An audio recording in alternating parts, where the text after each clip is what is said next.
Voltamos ao terceiro bloco do programa Opinião Empresarial, em que tratamos do tema cooperativismo e linhas de crédito. Como nos blocos anteriores, eu gostaria que o senhor José Coral explicasse um pouco algo que soou estranho para a opinião pública em geral. O setor sucroalcooleiro lutou bravamente durante alguns anos para conseguir derrubar a barreira alfandegária ou as taxas cobradas nos Estados Unidos para o álcool nosso entrar no mercado americano. E, recentemente, a alfândega flexibilizou, não há mais a taxa e pode exportar. Só que o Brasil não tem produção para exportar. E o contrário, o Brasil está importando o quê? Álcool dos Estados Unidos produzido de milho. Realmente você tem toda a razão. Faz 10 anos que vem tentando o setor, seja da parte nossa, dos fornecedores, como da própria Única, para acabar com essa taxa. Conseguimos num ano péssimo, onde nós não temos produto. Infelizmente estamos, porque tem que programar a safra no início. Então todo açúcar que vai produzir, você já programa para a hora que começar o que vai para exportação embora. E foi exportado um pouco de etanol no começo, 1,5 bilhão mais ou menos, exportado. E agora estamos tendo que importar para não faltar. Esse preço que está um pouco alto lá do etanol na bomba é para equilibrar, porque não tem álcool suficiente. Estamos exportando mais ou menos 1,5 bilhão, que é o mais vergonhoso, porque é alimentos. Vamos mandar esse alimento para qualquer outro lugar. Não. Nós estamos importando 1,5 bilhão de litros. 1,5 bilhão, para dar essa ajeitada na coisa aí. Então, molhando, tinha mais álcool anidro, molhando ele para virar hidratado, para não deixar realmente ficar sem nada. Então, essas são decisões que o governo dormiu no ponto. Teria que sair 6 usinas novas por ano, até 2020, para acompanhar o mercado interno. Não sai uma usina, está tendo alguma reforminha e tal. Então, o governo anda falando alguma coisa, mas na prática não se faz nada. Lamentavelmente, infelizmente. Agora, nós estamos com uma grande esperança. A ONU, na Assembleia Geral da ONU, ela definiu como 2012 o Ano Internacional das Cooperativas, para socioeconômico, para aumentar a parte social, para melhorar a parte financeira, pedindo para que os prefeitos, governador e presidente saiam com políticas que beneficiem, porque o cooperativismo é uma da salvação. Eu acredito muito no cooperativismo, eu estou há mais de 40 anos, eu costumo dizer que joga sangue cooperativista, porque eu tenho amor mesmo e tenho certeza que ainda nós vamos dar a volta. A melhor saída, a melhor coisa, a cooperativa que funciona direito, bem regrada, bem preparada, todo mundo tem que ganhar. Ganha o cooperado, ganha a comunidade. A cooperativa, você só sente falta dela a hora que ela sai. Numa cidade onde tem a cooperativa, olha que ela para por qualquer motivo, aí que sente, porque aí o mercado fica livre à vontade. Então, o cooperativismo, seja de crédito, seja de trabalho, até bem organizado, seja agropecuária, o que for, é a saída para esse país. E essa decisão da ONU é importantíssima, temos certeza que bons frutos virão. No plano do serviço e do comércio, o cooperativismo tem sido estimulado também na mesma proporção para atender essa expectativa internacional? Olha, a entidade, criou a cooperativa de crédito como forma de estimular o cooperativismo entre os associados, e facilitar o acesso ao crédito, as operações bancárias com custo menor, e beneficiar a todos, porque a cooperativa ela beneficia não só o empresário associado, mas seus dependentes e os funcionários também podem se utilizar do serviço da cooperativa, tanto os associados da CIP quanto do CIMESP. Ok. O senhor acha que o cooperativismo ele se encontra no nível para corresponder à expectativa de uma ONU?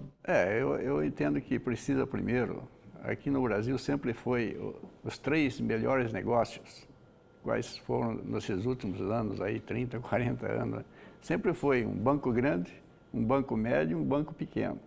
Enquanto tiver esse tripartite aí de negócios, quer dizer, a cooperativa sempre vai ser rejeitada. Eu acho que essa medida da ONU, quem sabe os presidentes dos países têm que obedecer. Eu acho que aí sim, aí daria uma expansão que a cooperativa, eu entendo que é a melhor maneira de distribuição de renda é através de uma cooperativa, que é através daquele movimento que você faz na cooperativa, você vai receber de volta.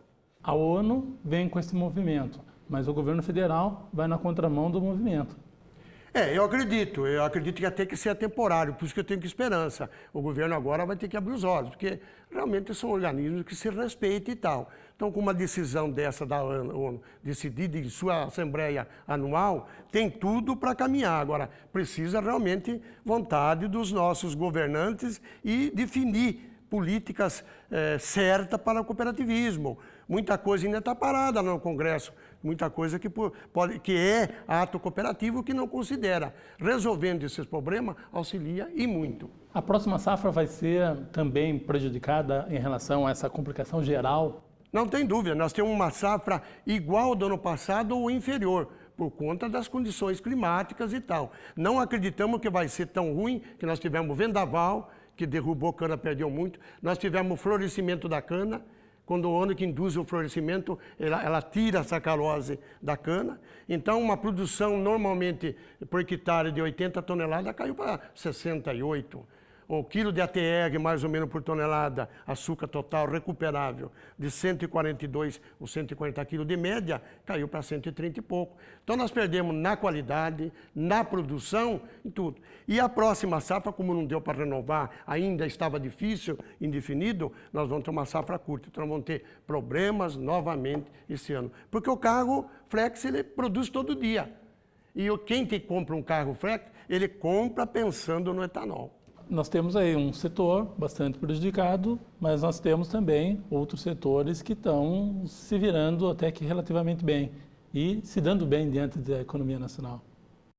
Sim, a economia, a gente acredita aí que o Brasil, os grandes fundos de investimento, os grandes investidores internacionais estão de olho no Brasil e acreditando muito na economia brasileira, dentre as alternativas no mundo, né? Como no mundo hoje não tem muitas alternativas de investimento, dadas as dificuldades da Europa e Estados Unidos, os países mais focados são os países emergentes, que principalmente do bloco dos BRIC, né? Que é Brasil, Rússia, Índia e China. E o Brasil tem uma grande vantagem na visão internacional, que é uma identidade cultural com os Estados Unidos e Europa, né? Estabilidade política em relação à China, Índia e Rússia, e a segurança jurídica, que apesar dos problemas que nós temos, ainda são melhores que China, Índia e Rússia. Então isso faz com que muita gente está de olho no Brasil no investimento, e a gente acredita que com isso, você vê com a quantidade de recursos que entrou no Brasil no começo de janeiro, fez despencar o dólar de novo, né?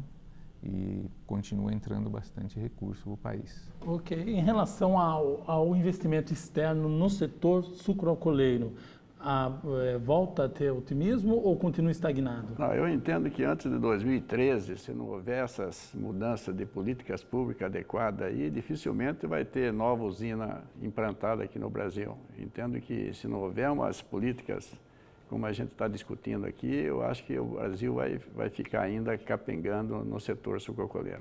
A produção, ela tende a se complicar e coisa e tal, pelo menos por mais um período. No entanto, tem movimentos aí, alguns movimentos tentando se contrapor, enfrentar o governo, apresentar a ele saídas. Perfeito. Tem algumas empresas vindo de fora, como a Dreyfus, como a Bunge, associando com outra, a própria Petrobras. Esse pessoal estão capitalizados e estão avançando, mas é muito pouco do que nós precisamos. Então, movimento está tendo, nós mesmo estamos protestando lá no Ministério da Fazenda para ver se faz alguma mudança para facilitar esse recurso mais rápido, porque agora, parando um pouco a chuva, é hora do plantio. Se você passar alguns meses, não interessa mais nada também. Então o recurso tem que estar aí na porta. Se for via cooperativa, o cooperado procura hoje e está na conta dele amanhã. É isso que precisa, essa rapidez para poder atender a grande necessidade que vem. Estamos ainda em passos de tartaruga. Até menos tartaruga. A tartaruga ainda caminha um pouco. Nós estamos parados mesmo. Porque quem não sabe que o nosso produto é renovável, é bom, menos poluente. A lavoura de cana, quanto ela está desenvolvendo, quanto que ela não ajuda o meio ambiente. Sim. Então Não tem dúvida, não tem dúvida. Só não vê E faz que... movimentar toda uma economia nacional, Sim, como você falou, né? sim. Que é uma venda de equipamentos, Tudo. transporte, várias empresas que orbitam no entorno, né, dos fornecedores, né? É facão, lima, enxada, o que você pensar? A agricultura, ela precisa. Então, é uma coisa grande que movimenta. Não dá para saber porque em gabinetes eles não resolvem, eles ficam lentamente lá. Ok. Encerramos, então, mais um programa Opinião Empresarial. Se você quiser dar a sua sugestão ou opinião, entre em contato conosco pelo site acip.com.br ou cimesp.com.br. E até o próximo.